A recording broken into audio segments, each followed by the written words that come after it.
You know what I noticed about my grandson the other morning? He woke up like someone had just handed him the keys to Disneyland, eyes wide open, ready to go, asking 1,000 questions before breakfast. And I'm sitting there with my coffee thinking about how I used to be that way. We all did. Somewhere between childhood and wherever you are right now, something happened. We stopped waking up excited and started waking up tired. We stopped seeing the world as new and started seeing it as the same old thing. And that right there, that's the tragedy I want to talk to you about today. Here's what I've learned after all these years. Most people are living their lives like they're in the middle of a book they've already read. They know how the chapter goes, they think they know how it ends, so they stop paying attention to the words on the page. They treat today like it's just another Tuesday, another month, another year that looks exactly like the last one. And while they're doing that, while they're sleepwalking through their precious hours, life is slipping through their fingers like water. Let me tell you about the day I woke up. I mean, really woke up. I was 25 years old, working a job I didn't care about, coming home to an apartment that didn't feel like home, going through motions I couldn't even remember starting. One morning I'm standing in front of the bathroom mirror and I don't recognize the person staring back at me. Not because I'd changed so much, but because I realized I hadn't changed at all. I was the same person I'd been at 21, just older, just more tired, just more convinced that this was all there was, and something in me snapped. Not broke, mind you, but snapped awake. I asked myself a question that morning that changed everything. If this were my first day alive, would I spend it like this? And the answer made me sick to my stomach. Because no, I wouldn't. If I'd just arrived on this planet, if I'd just been given the gift of being human, I sure wouldn't waste it being bored, being cynical, being half asleep at the wheel of my own life. That's when I understood the first part of what I'm trying to teach you today. We need to act as if every day were the first day. Not pretend, not fake it, but actually see the world the way a beginner sees it. But here's where most motivational speakers stop, and here's where they get it wrong. They tell you to live every day like it's your first, to embrace wonder, to stay curious, and they think that's enough. It's not. Because if you only live like it's your first day, you'll never get anything done. You'll be so busy marveling at the sunrise that you'll forget to plant the seeds. You'll be so enchanted by possibilities that you'll never commit to the hard work of making one possibility real. The person who only lives like it's their first day becomes a perpetual tourist in their own life, always visiting, never building, never creating anything that lasts. That's why you need the second part, the part that makes this whole thing work. You've got to work as if it's your last day. Not in some morbid, desperate way, but with the kind of focus and urgency that comes when you realize you don't have forever. When you know that this conversation, this phone call, this chance to make something better might not come around again, that changes everything about how you operate. Think about it this way. If you knew for certain that today was your last day to work on your business, how would you spend those hours? You wouldn't waste time on things that don't matter. You wouldn't put off the important conversation. You wouldn't save your best effort for later. You'd pour everything you have into making it count. You'd work with precision, with purpose, with a level of care that most people reserve for some imaginary future when they finally feel ready. The magic happens when you combine these two ways of seeing. When you can look at your work with fresh eyes and urgent hands. When you can approach your marriage like it's brand new, and also like it's precious because it might not last forever. When you can greet your children with the wonder of seeing them for the first time and the wisdom of knowing that one day they'll be grown and gone, that's the paradox, and that's the power. Most people lose their first day energy somewhere around day 30. You've seen it happen. Someone starts a new job, and they're on fire. They show up early, they ask questions, they care about getting it right. 6 months later, they're watching the clock counting down to Friday, doing just enough to get by. What happened? They let familiarity kill their enthusiasm. They started thinking they knew everything there was to know. They stopped being beginners and became bureaucrats of their own lives. And here's the thing about familiarity. It's a liar. It tells you that because you've seen something before, you know all about it. It tells you that because you've been married 10 years, you know everything about your spouse. That because you've been in business 5 years, you've learned all the lessons. That's nonsense. Every day brings new information, new chances, new ways to grow. But you'll miss all of it if you're not paying attention, if you're running on autopilot, if you think you got it all figured out. The cost of this sleepwalking is higher than most people realize. It's not just that you miss opportunities, though you do. It's not just that you stop growing, though you will. The real cost is that you stop living. You start existing. You trade the adventure of being alive for the comfort of routine. And routine, let me tell you, routine without purpose is just a slow death you're calling a life. I've watched people do this for decades. They treat their life like a dress rehearsal. They're saving their best self for some future performance that never comes. They're waiting to really try until conditions are perfect, until they feel ready, until the stars align. Meanwhile, the show is happening right now. The audience is here, the curtain is up, and they're still in the back room, still getting ready, still telling themselves that the real life starts tomorrow. Here's the truth that nobody wants to hear. Tomorrow isn't promised. I don't say that to scare you. I say it because it's a fact, and facts are our friends if we let them be. Every single thing you're looking at right now, every person you love, every dream you're chasing, every problem you're solving, it all exists in this moment. This is not the before time. This is not the waiting room. This is it. This is your life, happening in real time, and you get to decide whether you're going to sleepwalk through it or wake up and participate. When you act as if every day were the first, you bring curiosity to the table. You ask better questions. You notice things you would have missed. You listen like you've never heard this story before, even if you have. You look at your business with beginner's eyes, and suddenly you see inefficiencies you'd stopped noticing, opportunities you'd overlooked, possibilities that familiarity had hidden from you. That's the gift of treating today like it's new, because in all the ways that matter, it is new. It's never been October 4th, 2025 before. This exact moment, with all its unique circumstances and chances, has never existed until right now. But curiosity without action is just entertainment. That's why you need both sides of this coin. You need the childlike amazement at being alive, and you need the mature understanding that your time is limited and therefore precious. You need to wake up grateful for another day and simultaneously aware that you don't know how many more you're going to get. The people who changed my life, the mentors who shaped who I became, they all had this quality. They could be completely present in the moment, delighted by a simple conversation, fascinated by a new idea, and at the same time they worked with an intensity that came from knowing that time matters. They didn't waste your time or theirs. They didn't put off until tomorrow what could create value today. They understood something that took me years to learn.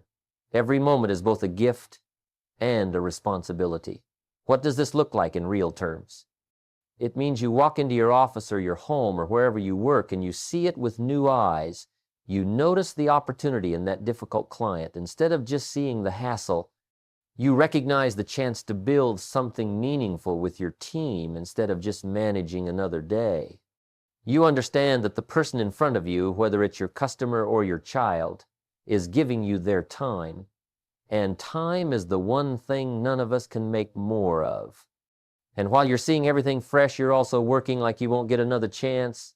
You're having the hard conversation today instead of pushing it to next week. You're making the extra call.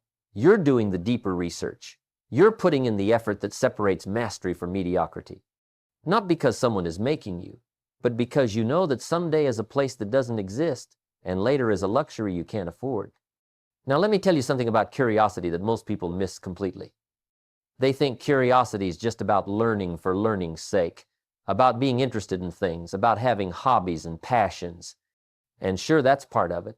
But what I've discovered is that curiosity is actually one of the most profitable attitudes you can develop. When you're genuinely curious about your customers, about your craft, about the problems you're trying to solve, you see things that the person who's just going through the motions will never see. You ask the question that leads to the breakthrough. You notice the small detail that becomes the big advantage. I remember this farmer I knew years ago. Wonderful man, worked his land for 40 seasons. One year he found out he had a terminal illness. The doctors gave him maybe 6 months. And you know what he did? He planted his crops anyway. He worked that field like he had 40 more years ahead of him. People thought he was crazy. They'd say, "Why are you working so hard? You won't even be here for the harvest." And he'd smile and say, "That's exactly why I'm working so hard. If this is my last harvest, I'm going to make it my best one. And if by some miracle it's not my last, well then I'll have created something worth leaving behind." That farmer taught me more about life philosophy than a dozen books ever could. See, he understood something profound. He understood that the quality of your work has nothing to do with how much time you have left. It has everything to do with how much respect you have for the work itself. He planted those seeds with the care of someone who was doing it for the first time, making sure each one went in just right, but he also planted them with the urgency of someone who knew he might not get another chance. And that combination, that's where excellence lives.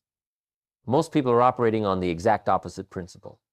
They're working like they have all the time in the world, so they're sloppy, they're careless, they're postponing their best effort for some future season that may never come. And at the same time, they've lost all the wonder, all the curiosity, all the joy that makes the work worth doing in the first place. So they're getting neither the productivity of urgency nor the innovation of fresh thinking. They're stuck in the worst of both worlds. Here's what happens when you combine these two mindsets in your actual work. Let's say you're in sales. If you treat every customer like it's your first customer ever, you're genuinely curious about them. You're not running your script, you're having a real conversation. You're listening for what they actually need instead of just waiting for your turn to pitch. You're fascinated by their business, their challenges, their goals. That's the first day thinking. But then you add the last day urgency. You're not putting off the follow-up until next week. You're not being casual about the details. You're not leaving anything to chance because you know that this might be the only shot you get with this person. You're bringing precision and care to every single interaction. When you work like that, something interesting happens. You stop worrying about whether you're going to make the sale because you're too busy actually serving the person in front of you. You stop stressing about quotas and numbers because you're focused on doing something genuinely valuable. And ironically, paradoxically, that's when the sales start coming easier. That's when the results start showing up. Because people can feel the difference between someone who's just trying to close them and someone who actually cares about getting it right. The same principle applies if you're a teacher. You walk into that classroom like it's your first day teaching, and you're amazed that you get to do this, that you get to help shape young minds, that you get to make a difference. But you also teach like it's your last day, like this might be the only chance you have to reach that one student who really needs what you have to offer. So you don't phone it in. You don't just repeat last year's lecture. You bring everything you've got every time, because the combination of wonder and urgency won't let you do anything less. Or maybe you're a parent. You come home from work, and instead of seeing the same old chaos, the same old mess, the same old demands, you try something radical. You look at your kids like you're seeing them for the first time today. You notice how they've grown, how they're changing, how they're becoming whole people right before your eyes. That's the first day perspective. But you also interact with them like you won't get tomorrow, guaranteed. You don't put off the conversation. You don't say you're too tired to listen.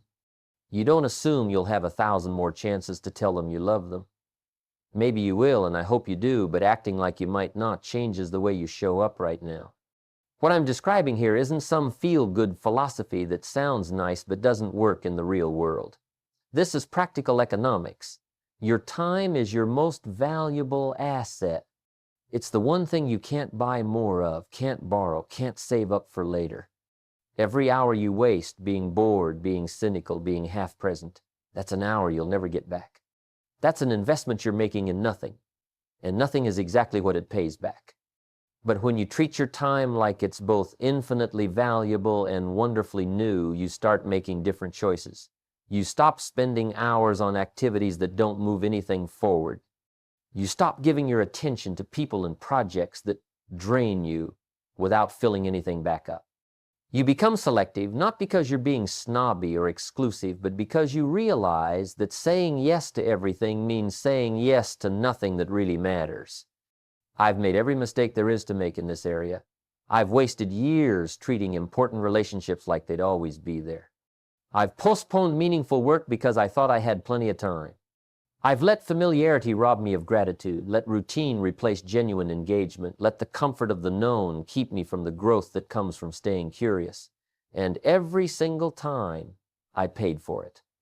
Not always immediately, but eventually the bill always comes due. The person who works with urgency but without wonder, let me tell you what happens to them. They burn out. They accomplish things, sure, but they hate every minute of it. They're so focused on the deadline, on the pressure, on getting it done, that they forget why they started in the first place. They lose touch with the meaning behind the motion. And eventually, they either quit or they become bitter, angry people who resent their own success because it cost them their joy. On the other hand, the person who has all the wonder but no urgency, they end up broke and disappointed. They're full of ideas but empty of results. They're always starting new projects but never finishing anything. They're so enchanted by possibility that they never commit to making one specific possibility real. They drift through life like a tourist, experiencing everything but building nothing. And they wake up at 60 wondering why they have nothing to show for all those years of good intentions. But get both sides working together and you've got something powerful. You've got the enthusiasm that makes the work enjoyable and the discipline that makes it productive. You've got the creativity that comes from seeing things fresh and the execution that comes from knowing you can't wait forever. You've got someone who loves what they do and actually gets it done. That's the sweet spot. That's where you want to live. Think about the successful people you know, the ones who've actually built something lasting. I guarantee you, if you look closely, they've all got this quality. They're still excited about their work, still asking questions, still learning, still approaching each day like there's something new to find out.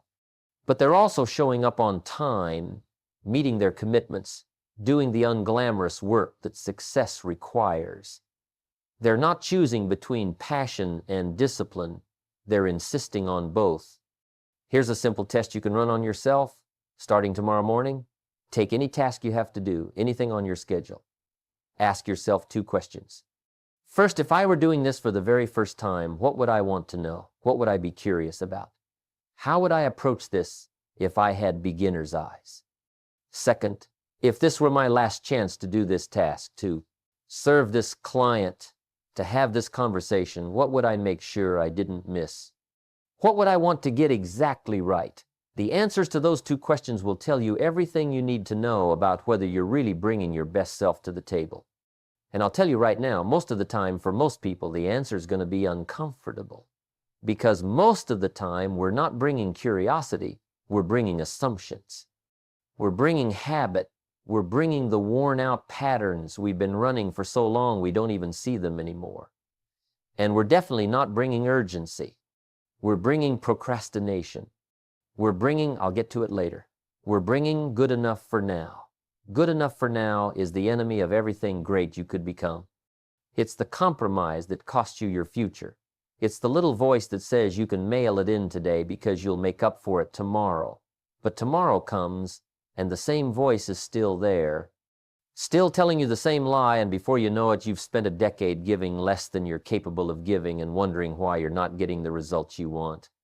The truth is, every day you're making deposits or withdrawals from the bank account of your life.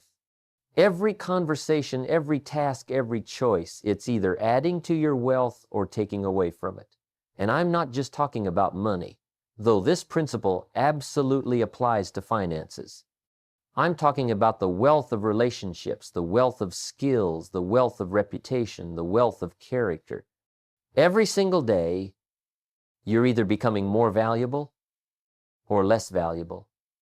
And the deciding factor is whether you're showing up with both wonder and urgency or just going through the motions.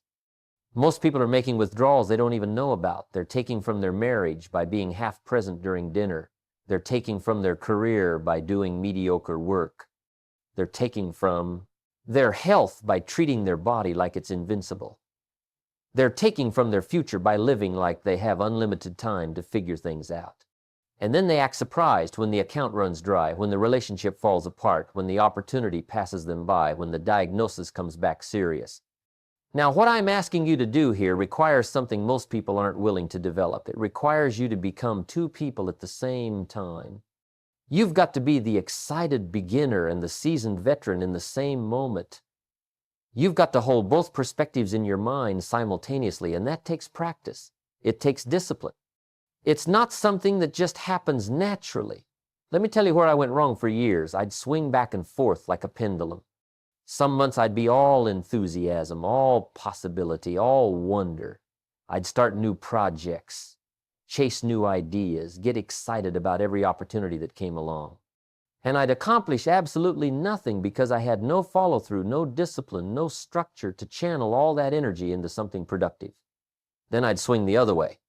I'd get serious, get focused, get disciplined. I'd work with intensity and urgency, and I'd burn myself out completely because there was no joy in it, no curiosity, no sense of why any of it mattered beyond just getting it done. What I finally learned is that you can't choose one or the other. You need both, working together all the time. That's the discipline I'm talking about. The discipline to maintain dual consciousness. To be structured enough that you're productive, but flexible enough that you're still open to discovery. To work with a plan, but remain willing to see things you didn't plan for. Think about a master craftsman, someone who's been doing their trade for 30 years. The best ones, they still approach each project with genuine interest. They're still curious about the wood or the metal or whatever material they're working with. They're still asking themselves how they can do it better this time. But they're also bringing 3 decades of skill and wisdom to every cut, every measurement, every decision. They're not trying to reinvent the wheel, but they're also not just mindlessly repeating what they did yesterday. That's dual consciousness in action. Or look at the veteran teacher who's taught the same subject for 20 years, but still prepares for class like it matters. They know the material backward and forward, but they're still thinking about how to make it clearer, how to reach different kinds of students, how to bring the lesson to life. They've got the structure, the lesson plan, the tested methods that work, but they're also showing up fresh, paying attention, noticing which students are struggling today, adjusting in real time. They're not winging it, but they're not stuck on autopilot either. The rookie who thinks they know everything after 6 months, they're missing half the equation. They've got enthusiasm, but no depth. They're asking questions, but not listening to the answers because they're too busy being impressed with themselves. On the other hand, the veteran who's stopped being curious, who just shows up and collects a paycheck, they're missing the other half. They've got knowledge, but no vitality. They're going through motions that used to mean something but don't anymore. What you want is planned spontaneity. I know that sounds like a contradiction, but it's not. You want systems and routines that free you up to be present and responsive. You want a morning routine that's solid enough that you don't have to think about it, which means you can use that mental energy to actually notice what's happening around you. You want business processes that are reliable enough that they run smoothly, which gives you the freedom to focus on the creative parts, the relationship parts, the parts that require you to be fully alive and engaged. Most people fail at this because they think structure kills spontaneity. They think if they get too organized, too disciplined, too systematic, they'll lose the magic, the creativity, the joy. But that's backwards. The right structure doesn't kill spontaneity. It enables it. When you know your fundamentals cold, when you've practiced the basics 10,000 times, that's when you're free to improvise, to try something new, to respond to the moment instead of being overwhelmed by it. Here's what this looks like practically. You set up your life so the important things happen automatically. You don't debate whether to exercise or save money or invest in your education. Those aren't decisions you make fresh every day based on how you feel. Those are systems you've built, habits you've established, structures you maintain. That's the urgency side, the last day thinking that says, these things matter too much to leave to chance. But within that structure, you remain completely open and curious. You're trying new exercises, learning new skills, asking better questions. You're not rigid, you're reliable. There's a big difference. So now let's bring this all together and talk about what you're actually building here. Because when you live with both first day wonder and last day urgency, you're not just getting more done or feeling better about your work. You're creating something that outlasts you. You're building a legacy in real time. With every decision you make, every conversation you have, every task you complete, here's the test I want you to run on everything you do. Ask yourself, would I approach this differently if it were my first time doing it? If the answer is yes, that tells you you've gotten lazy, you've gotten complacent, you've stopped paying attention. Then ask, would I do this differently if it were my last chance to do it? If the answer is yes, that tells you you're not bringing enough urgency, enough care, enough respect for the moment. Anytime both answers are yes, you know you're not operating at your best. Let me tell you about a man I knew who ran a small bookstore. Nothing fancy, nothing that would make the news.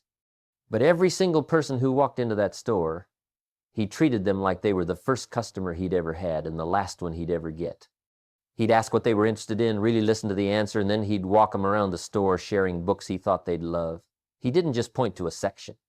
He didn't just ring up the sale. He created an experience every single time. And you know what?